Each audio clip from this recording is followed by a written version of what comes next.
Hello and welcome back to Sports Zone. This is going to be going for two, which we are bringing back today. And the reason we're bringing it back is because the NFL draft starts this Thursday, and we've not really talked about it.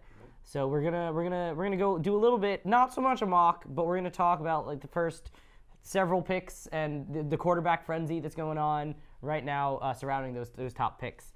So we'll start with the perennial number one pick, it seems. The Cleveland Browns, they have two picks in the top five. They have pick number 1, and they have pick number 4, which I believe they got in a trade. Yes, from Houston, yeah. That was Houston, yeah. So, what is Cleveland going to do at number 1, and what should Cleveland do at number 1, and how are they going to mess this up? Because it's Cleveland, and they probably will. What they're going to do is draft quarterback number 3,453. Granted, who is it? I don't know. My guess, I would say Sam Darnold. If I'm Cleveland, I'm picking Sam Darnold. Just because if he was the number one pick, if he came out last year, why not just pick him again? Because clearly, Josh Allen from Wyoming only completed 53% of his passes. Everybody thinks the dude from UCLA is a jerk. And then nobody knows what Baker Mayfield is. So clearly the one with the least amount of questions would probably be right choice for Cleveland is Sam Darnold. Will they pick him? Probably not. They'll probably pick some dude from like Rochester and then be like, oh no, he's the savior. And then that jersey of all the infamous names will just increase. But I don't know. Well, it's Cleveland, man. So Cleveland, they've been active this offseason. They traded for Tyrod Taylor. They traded for Jarvis Landry. They're like trying to bring pieces in. They're a sneaky 6-1 team this year. So, well, 6 wins is progress in Cleveland. You gotta certainly have to say that. What gets them is probably like the 5th pick next year, though, which doesn't say much. Coming out of the right, everyone was like, all right, like Darnold and Rosen are your top 2 quarterback options. But now all of a sudden, people are like, well, Josh Allen, like people legitimately think Josh Allen could go number 1 to Cleveland, which I'm with you. I think is a mistake. Like, just take Darnold. He's the best available. Like, this isn't hard. Yeah, my one thing about Josh Allen is like, everybody sees the big arm and the talent, and I get that and I understand that. And, Hugh Jackson might be able to develop him, and they have, the Steelers' former coordinator. But 2 things I want to bring up who Josh Allen reminds me of. Jake Locker, because of completion percentage, and then that dude who just played quarterback for a year in Miami, Jay Cutler. And we all know how Jay Cutler turned out, and Jake Locker. I'm just saying, like, Jay Cutler is such an enigma. Because the pure, like, the arm, you said the arm strength is there. It just never looks like he cares enough about the game. And sometimes arm strength is bad. Because you can be like Jay Cutler and throw picks because you want to jam it into the window. Well, I think that Jamarcus Russell is the shining example of that. The big arm, but no accuracy on it at all. Yeah, but nonetheless, Cleveland will probably draft the wrong guy. All right, so Cleveland. Let's say I have Cleveland taking quarterback at number 1. Mm-hmm. Now we have the New York Giants sitting at number 2. Word that I've seen from some people who follow the Giants is they like Darnold if he's available. If Darnold is not available, they are looking at Saquon Barkley. Okay. So, or if there's a team that's going to trade out of the top 5, it would probably be the Giants. Mm-hmm. Look, who would trade the number 2 pick? Which of those 3 options is the best option? Well, they only want Sam Darnold, and let's assume Cleveland takes him to trade out. Because why would you draft for running back when you have no offensive line? So in Cleveland they need more picks. Granted, they just stole Nate Solder from away from the Patriots, so I guess that helps. But he's more of an above-average left tackle than anything, and you're paying him to be Joe Thomas. Is he Joe Thomas? No, I don't think anybody ever will be. But I see the appeal in Saquon. It's just we don't have somebody to block for him. I don't see how it could help. I mean, follow the Cowboys, drop the offensive line, build it off from there. And then the stuff will come. I still think you should draft a quarterback regardless. I mean, you're not going to get a top 2 pick with the bridge quarterback readily available and beloved by the fans, as you will now. I mean, they have a perfect situation where you could draft the quarterback of the future, play Eli. Nobody's really going to demand for Eli to be benched, at least for this year, regardless of what happens. And then he gets a year of development. So, granted, will they do that? It doesn't look like that. It looks like it's Sam Darnold or bust, and then Saquon's the second best choice. But that's just what I would do. Yeah, I mean, you make a good point about the offensive line. That's really been issue with the Giants' offense in the last couple seasons is that it's Swiss cheese. I mean, you can run through it, and especially when you look at that division. I mean, you said the Cowboys, right? The Cowboys have a great offensive line, and that's a big reason why Ezekiel Elliott is so successful there. And you said they signed Nate Solder, but Nate Solder, but he's still probably like the fourth best left tackle in that division alone. So it's steps in the right direction, but you make a point about like they could get a lot of picks and sign like good offensive linemen just by moving back in the first round, and they can ask for a lot for the number 2 overall pick. We saw what Philly gave up for Carson Wentz, for example. Yeah, we saw what the Jets gave up for the number 3 pick. Yeah. So, And that's a perfect segue. So now we move into the number 3 pick with the Jets. Definitely quarterback shopping. Everyone I think knows that. The most recent rumors that they're closely tied to Baker Mayfield. Personally, that concerns me.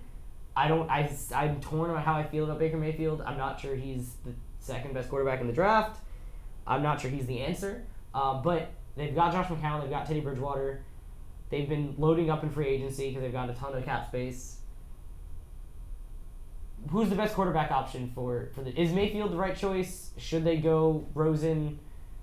Those are probably the 2 guys that are going to be on the board for him. But I like Teddy Bridgewater personally. I mean, he was a top first-round pick. Played really good. Just had a freak accident. Give him, a year to develop or get his legs under him. You don't need to draft a quarterback, but they will. For them, I could see them taking Josh Allen. I mean, they make the most sense because they will buy him the most time because they have 2 proven starters. Say if Josh McCown struggles, you can bring in Teddy. I feel like those 2 can get you through a season, regardless of record. And then Josh Allen, that's the for me. That's a perfect situation for him to develop because he definitely won't be rushed into the mix. But Baker Mayfield doesn't scare me as much as he scares you. I think the off the field stuff isn't as bad as Johnny Manziel's. He does not have the same abuse issues of Manziel. I think he's also bigger. He's also another problem that Manziel had, because that's the comparison, is like Baker Mayfield is stronger than Manziel, so he could take more punishment than I think Manziel could at the time. Plus, I think like if any quarterback's made for New York, it's him. So, and you have to be made for New York. You do make an interesting point about Teddy Bridgewater, and he's really sort of the wild card in this Jets quarterback scenario. Is everyone is sort of looking at him as like we have no idea what we're gonna get, and let's just see what we can make for Teddy Bridgewater. And everyone's sort of assuming that they'll go with McCown and they'll draft a quarterback, and Bridgewater will just be the backup, and then next year it'll be whoever they drafted, they'll be up. But you're right. I mean, Teddy Bridgewater was a great quarterback before he got hurt, and the Vikings looked like they were in good shape for a bit with Teddy.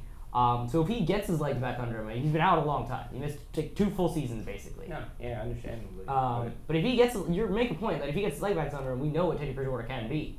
And he theoretically could be the guy. And if he is the guy, they just got to steal. They signed him for 1 year, $5 million, and that could be a big deal for them. So that's an interesting point.